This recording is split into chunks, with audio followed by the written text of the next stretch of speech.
That's right. I will tell you, nobody in this town was thinking about modernizing, changing, fixing CRA, but you. And some say I need my head examined. So I'll continue that line of thought. Some people will say, you don't know Washington, D.C., that people come with great ideas and goals, but when they come to Washington, the bureaucracy is going to take you down. Congress is going to hold you up. The consumer groups are going to stop you. Have they stopped you yet? I don't think so.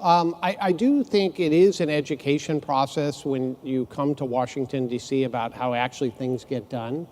But I think similar to each of you sitting out there is that when you have a goal and you have a mission and you don't lose sight of that, I would tell you I arrived on November 27th, was the day I was confirmed, and on November 28th we started talking about CRA. And while it is a jagged path, so to speak, the way you described it, to get a rule done, if you stay consistent in your mission and you know that's important to you and it's important to the world of being able to fix this, then you know that's what you're going to get done. And there have been some bumps. I mean, you know, we put the ANPR out by ourselves.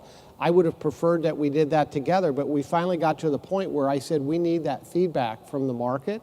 We need that feedback from community groups. We need it from the bank to be able to go to the next level. And so we took a step that was criticized by a lot of people initially about issuing that ANPR. But I think today the OCC gets lots of acclaim for being able to do that and willing to do that. And it moved the CRA program down the road significantly. Okay, so where are you on CRA?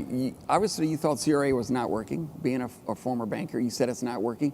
What were the worst parts, or what are the worst parts of CRA that you said you need to fix? Well, there's a couple people I think in the audience tonight, or audience this morning, who I consider to be CRA experts. And I came over here on Monday thinking Richard was going to be at the bar buying drinks, but obviously that wasn't the case.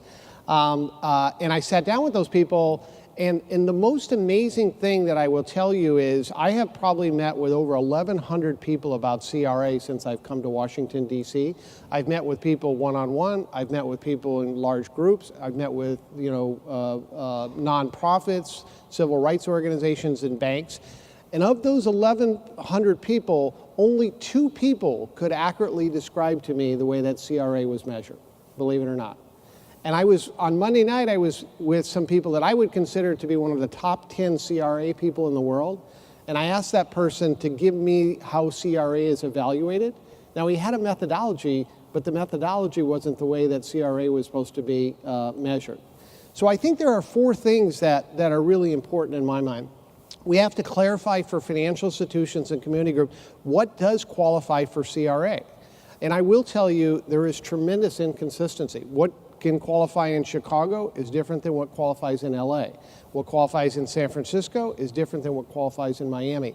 So we really think giving you certainty on what qualifies will allow banks to do more. The second issue is, you know, if you don't have a way to make a determination what qualifies, you have a tendency to move back to the center of the plate because you don't want to take the risk that you make that investment or do that loan, and 2 years later when the exam happens to find out that it's not included. So we feel, and so does the FDIC and the Fed, that we should give you the option to come in and get a read on something that you're going to do. So you don't have to make that guess, but you have certainty around that. And I think what that'll allow people to do is be more creative in their communities of how they want to serve CRA, because without that, what happens is people just move back to the middle and buy mortgage-backed securities.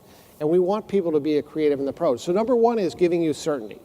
The second is how we measure CRA. And there is a little bit of dialogue around the 3 regulators about how to move to a more objective way to measure. But for those who know how CRA is done today, is basically we assign points in lending, investments, and community service.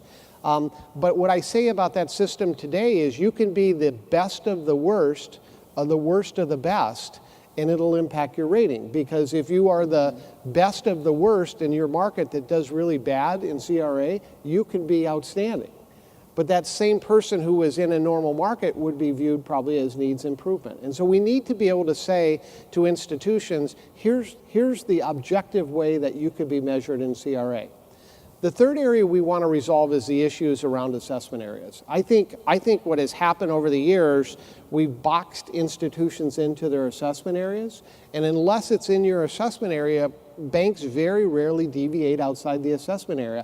And what we've seen over the years as banks have consolidated down, we've had other areas that banks would like to support, but they're restricted because they won't be included in their overall rating. And the last thing, which I think is really important also, is that we figure out how to measure the volume of CRA activities that are being done in the banking industry today, because I personally believe when people see those numbers, I think they will be surprised how active banks are in their communities across America. By our calculation, in 2017, there was roughly $480 million of CRA activity that was done across the United States, which, 480 billion, I'm sorry, of dollars that was done in 2017. And if we can move towards where we can track that and maybe incent areas where we need to have greater CRA, I think that will be helpful for the industry, and I think it'll be helpful for communities across America.